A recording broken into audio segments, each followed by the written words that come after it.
Okay, so we've had a chat about what we're going to do.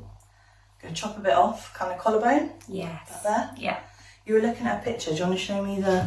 So that kind of colour with the tones. The colour and the cut of that as well? Yeah, quite blunt at the end, so it looks thicker. Right, let me show you. Let me see.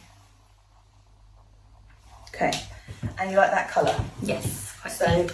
deepen this down, get rid of the warmth, but leave it a little bit dimensional through there. And then a bit more of a fringe, you're thinking? Yeah, okay. I want a fringe, I think. One that you can maybe part and swoop as well, or full? I think part, Yeah. a bit softer. Yeah. Yeah. Okay. Right.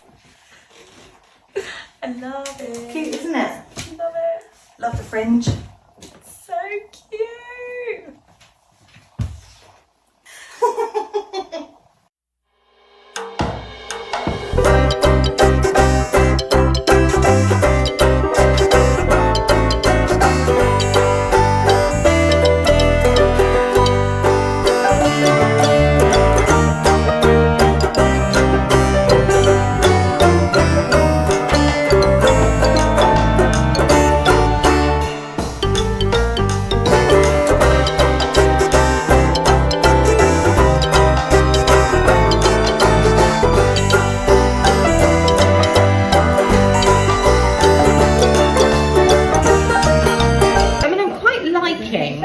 The length. It's nice. So if we keep the length then, is there anything that you're like that's bothering you right now about it? It just feels a bit sort of Shapeless? shapeless. Do you mind going shorter around the face? No. Fringe, that would be quite nice. Yeah. More shape around here, and then maybe just a few layers, Yeah. just to give it some shape when it lifts up. And then we keep the length. Yeah. Yeah. Cool. Okay, so first of all, I added more shape around the face to release the cheekbones. Then I started cutting the length. We didn't want to lose too much, but I wanted to create a cool bluntness that sits off the collarbone. I think this looks really cool and modern with a few layers that just sit just above the length. It's nice. Yeah, I really like it. It's got like yeah, a cool like the bluntness to it. bluntness. Yeah. Oh yeah, really like it. But it's still got the layers and it's just above it. Yeah, perfect.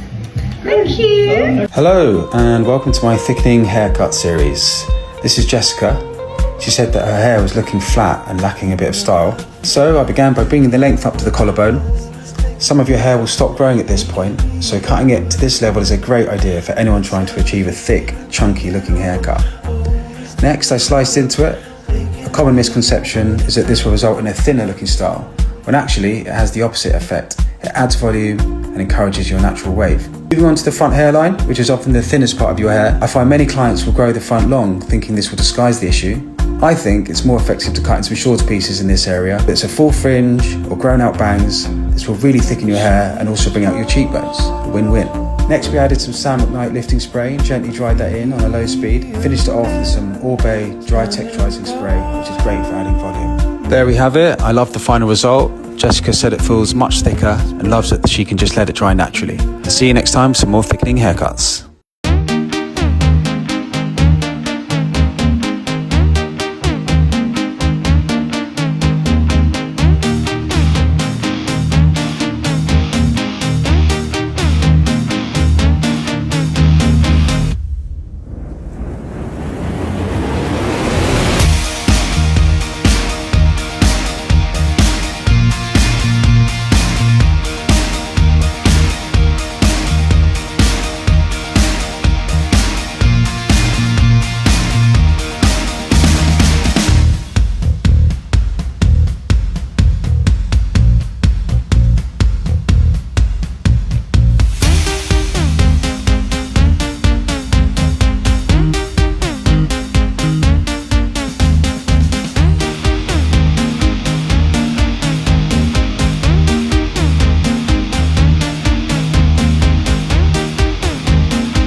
nothing's wrong with Dora, but like, I don't want to look like her. It's so long.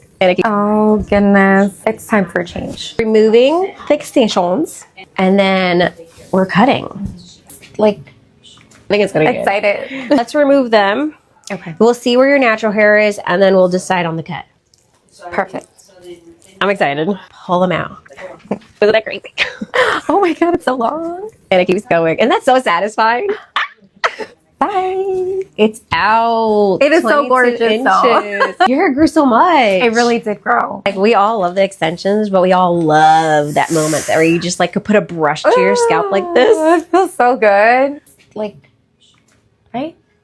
That's too much. When you were like, I kind of want to do a blunt chop, I was like, oh, I was definitely picturing like collarbone, or like in between collarbone and like top of the boot. I mean, nothing's wrong with Dora, but like, I don't want to look like her. Facts. I feel like every Latina, I just said every Latina has the fear of when they do bangs or a bob.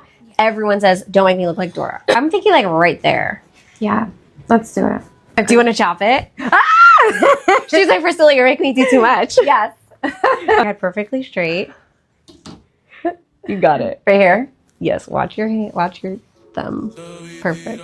Chop, chop, chop. Oh. You're like, this is what this feels like. This is so liberating. So you're gonna hold again with this, and then just try to make it as even as possible. Come down, come down, come down, come down, down, down, down, down. You're gonna cut like right there. Just watch your thumb. Here. Yep. Right there. Just watch your thumb when you're going across. So concentrated. I love, and then it's gonna be shorter. This is just like the rough cut. Bye. It was dead anyway. So you see that fullness already, but then it's gonna be like here. Perfect. I just don't let anybody cut too close to where we want. Right, because then we have to go. But isn't it cool, like just the feeling of like chopping it? Yes, I feel so good already. Ready? Yes. I love it. It's too good. It's too good. No, it looks even like cuter than I thought. It looks gorgeous. I'm in love with it. What? The best. I love. Hello and welcome back to my thickening haircut series. This is Lisa. As you can see, her hair is a little thin and lifeless, and as with a lot of people, the majority of her hair stops growing around her collarbone. So the first step is to bring it up to this point to achieve maximum density. The front, and especially around the temples, are often the thinnest part, so slicing in some shorter pieces and adding a soft fringe will really thicken up your look, while leaving the back with more of a chunky feel. I always aim to get the best out of my clients' natural texture, and I like them to be super simple to style, so often a simple rough dry or some diffusing is enough. As you can see, Lisa's hair now looks much thicker and has lots of natural volume. Thanks for watching, and see you next time for some more thickening haircuts.